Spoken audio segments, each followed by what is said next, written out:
Welcome to city mentors. My name is Ketan. इस video में बात करेंगे 3 इंपॉर्टेंट टॉपिक्स जो एक्चुअल में डिसाइड करेंगे कि आपका बजाज होगा कि नहीं होगा, जेबीआईएमएस आपका होगा कि नहीं होगा। Now you might think you know what, हमको पता है एक टॉपिक तो हमको शॉर्ट पता है, बट जो आपको पता है वो एक्चुअल में नहीं भी हो सकता है। I don't know, so there is a surprise for you, right? And मैं हर एक टॉपिक का आपको वैलिड रीजन एंड एक्सप्लेनेशन भी दूंगा कि यार क्यों मुझे लगता है कि ये मेक और ब्रेक होता है। And this has been proven correct, ये बात 100% करेक्ट हो रही है since 2018, 19, 20, right?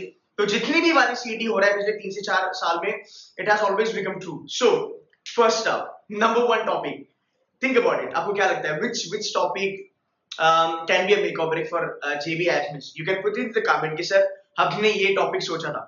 Topic number one, according to me, is data interpretation. Now, lot of people might feel that कि अरे सर DI में इतना कोई पंगा होता नहीं है, but if you go back and check your CET from last 4 years, DI has always been tough. DI बहुत टफ आता है। दूसरी बात, अगर मैं बात करूं DI के बारे में, DI के वेरिएशंस बहुत ज्यादा है। Single graph, double graph, triple and quadruple, मतलब कभी कभी 3 ग्राफ भी आपको दिखेंगे, कभी कभी आपको 4 ग्राफ्स भी आएंगे, and then you have to crack that. अब बहुत सारे बच्चों को लगता है कि DI is something which is easy. जब मैं बात करता हूँ पाई चार्ट के बारे में या फिर मैं स्पाइडर ग्राफ के बारे में बात करता हूँ, आई रिमेंबर कुछ सालों पहले स्पाइडर ग्राफ आया था and people had no idea कि यार इसको सॉल्व कैसे करते हैं, बिकॉज स्पाइडर ग्राफ रीड कैसे करना है वो भी हमें पता नहीं था। तो वहां पे दिक्कत होती है। And you know what, DI is actually very scoring because you can actually get every answer correct. अगर आप शॉर्टकट लगता है तो लगा दो, कोई टेंशन नहीं है। यूनिटरी मेथड भी लगा दिया, स्कूल लेवल का मेथड अगर पेपर पे लिखना भी चालू कर दिया, eight the end of the day you will be getting the answer because you won't get lot of conditions and lot of probabilities and pains out there. जो cat में होता है वो नहीं होता, सीईटी में स्ट्रेट फॉरवर्ड होता है, बट कैलकुलेशन बहुत ज्यादा होने की वजह से people sort of get little tense about it. So DI is going to be number 1. Now अगर आप देखोगे बहुत ज्यादा जो टॉपर्स होते हैं, ठीक है, मैं टॉपर के बारे में आपको थोड़ा सा एंड में बताता हूँ कि उनकी स्ट्रैटेजी क्या होती है। Let me finish up with the 3 topics. So DI is going to be number 1 because बहुत सारे बच्चे DI छोड़ते हैं, राइट? बहुत सारे बच्चे DI अटेम्प्ट नहीं करते हैं, and I'll tell you the reason also why. Next topic. So the second one according to me is verbal.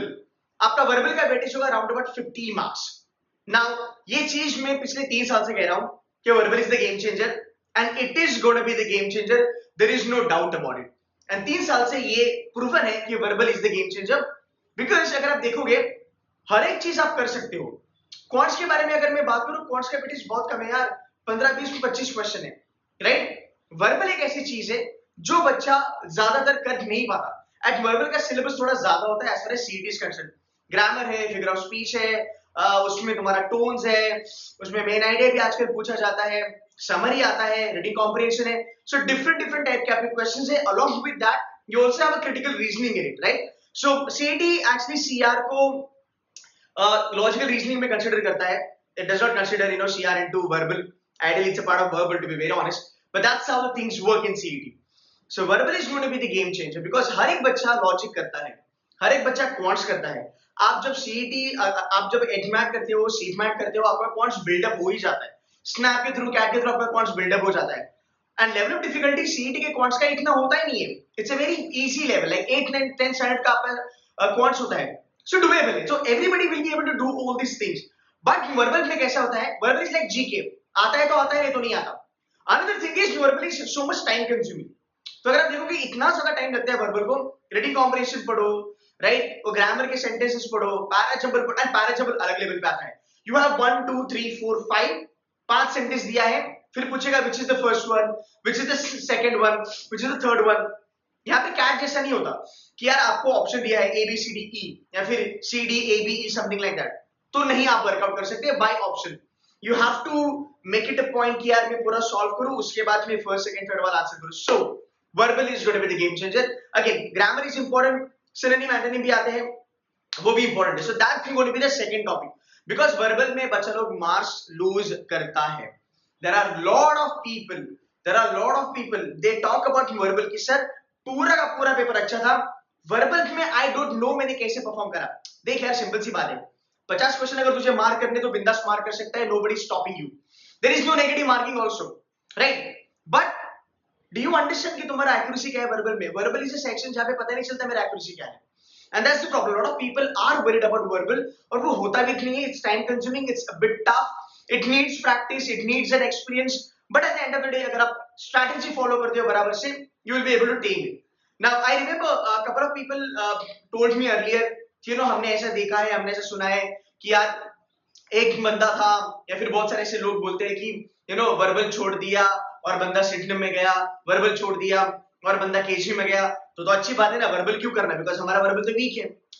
Look at the second side of the coin, अगर वो वर्बल करता, सिडनम तक गया ना, वो जेबीआई में चले जाता, right. So you need to understand that जो जेबीआई में इसका एवरेज पैकेज है भाई मेरे, वो सिडनम का हाईएस्ट पैकेज है.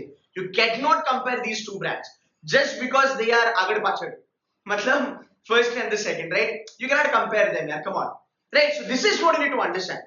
Third topic, which is traditional logic. अब आप बोलोगे ट्रेडिशनल लॉजिक में क्या ही है, उसमें तो नंबर सिस्टम, नंबर सीरीज है, इनपुट आउटपुट है, ब्लड रिलेशन है, बट यार यही वो टॉपिक्स है जो डिसाइड करते हैं तुम्हारा पेपर कितना अटेम्प्ट कर सकते हो आप. इसका मतलब ये है तुम्हें आता सब है, पजल आता है, डीआई आता है, एवरीथिंग यू नो, वर्बल आता है, everything you know, but understand this, ये जो चंक है वो सबसे ज्यादा होता है, 50 से 60 मार्क्स का ये चंक आता है, और इसी में स्पीड ब्रेकर तुम्हारा ज्यादा लगता है. Understand this. आपने मॉक्स दिया होगा या आपने लास्ट ईयर सीटी दिया होगा, कौन से ऐसे एरियाज होते हैं जो इजी होते हैं but it completely fuck your mind, मतलब एक इरिटेशन सी आ जाती है कि यार ये इतना इजी पर मुझे नहीं आ रहा. Input output, number series, blood relation, inequalities. You remember P is greater than Q and P is equal to Q, something like that. Because ये easy होते हैं, हमको लगता है ये easy, but यार अगर यही question अगर एक एवरेज बच्चा 5 से 7 मिनट में करता है, और अगर मैं देखूं विज़ टॉपर, ये बच्चे यही क्वेश्चन 2 से 3 मिनट में करते हैं. So what happens is जो ट्रेडिशनल लॉजिकल रीजनिंग में तूने जो टाइम सेव करा ना, 2-2, 3-3 मिनट जो पर क्वेश्चन तूने सेव करे, वो जो चंक होता है eight the end of the day, जो तूने 15-20 मिनट सेव करा बाय डूइंग दिस थिंग्स फटाफट, वो तो डेटा इंटरप्रिटेशन के लिए यूज कर सकता है. And that is the reason DI, traditional logic and verbal are the make or break for JBIMS. अब आप कहोगे पजल्स कहां पे गया, puzzles is not the make or break for JBIMS.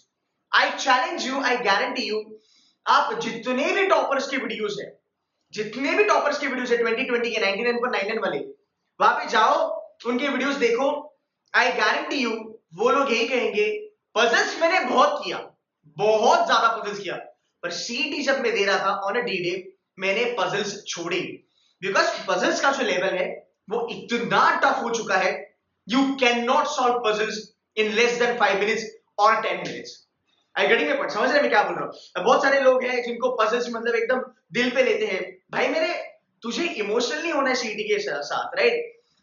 Emotionally CET नहीं देना है, you need to be practical. तुझे बिकॉज सीईटी कितनी बार देना है वो इंपॉर्टेंट नहीं है, तुझे ये इंपॉर्टेंट है कि मैं पजल करके जेबी जाऊं या मैं डीआई करके जेबी जाऊं, मुझे फर्क नहीं पड़ता, मुझे जेबी या सिडनम चलना है, बात खत्म.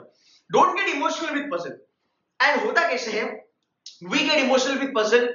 व्हाई? बिकॉज पजल एक तो लोग बहुत ज्यादा करते हैं बिकॉज वो इंजॉय करते हैं, या फिर पजल आपको लगता है कि यार ये मेक और ब्रेक होगा. Puzzle is not a make or break, rather puzzle एक ऐसी चीज बन गई है, जैसे पता है वो थाली मिलती है, खाने की थाली, उसमें अचार पापड़ आता है, वो है, पर खाना कि नहीं खाना वो तुम्हारे पे डिपेंड करता है. So puzzle is like that. बेटा वो तुझे आएगा, तुझे प्रैक्टिस भी करनी पड़ेगी, but on a D day you need to take a call कि मैं कौन सा पजल करूंगा और मैं कौन सा पजल ना करूंगा. Now let me tell you something, there is a trade off. जब तू पजल देखता है, पजल को छोड़, रादर तू डीआई कर, बिकॉज पजल का एक कंडीशन खराब हो गया, पूरा पजल तेरा निकलने नहीं वाला. बट तू डीआई अगर सही से करता है, full on marks in DI. Puzzle में तुम वो भूलभुलैया है, वहां पे घूमते रहो. And if you see a difference between two people, the one who's getting into Sidnam and the one who's getting into JBIMS, it's puzzles only, but in negative way. It's not because मैंने पूरा puzzle किया इसलिए मेरा JBIMS हो गया. No, it's not happening now. वो the reason is मैंने puzzle छोड़ा D-Day पे और मैंने कोई दूसरा लिया उसके बदले, इसलिए मेरा JBIMS हुआ. You can go and check on social media, you can go and check on YouTube. जितने toppers हैं, 99% of the toppers आपको बोलेंगे puzzles is important, no doubt, but D-Day पे अगर उसमें हाथ डाला तो बेटा तू गया, राइट? ये 3 टॉपिक आपके पास है, DI, traditional logic and verbal. जितना इसको कर सकते हो उतना करो, जितना स्मार्टली इसको अप्रोच कर सकते हो उतना करो. यू नीड टू अंडरस्टैंड कि अगर मेरा टफ डीआई है, मैं उसको सॉल्व कैसे करूंगा. C2C मेंटिस में यार अगर आप देखोगे हम 4 लेवल के डीआईएस कराते हैं, जहाँ पे 4 ग्राफ होते हैं, जहाँ पे 3 ग्राफ होते हैं, और बहुत सारे कैलकुलेशन ओरिएंटेड डीआई होते हैं, but we teach you with the shortcuts. मैं अगर पजल्स के बारे में बात करूं, पजल्स की प्रिपरेशन हम बहुत हाई लेवल पे कराते हैं। राउंड अबाउट 90 से लेके 95 वीडियोस हमने ऑलरेडी हमारे डैशबोर्ड में डाले हैं, which only caters to puzzle. And उसकी 3 लेवल है, basic, advance and challenger level.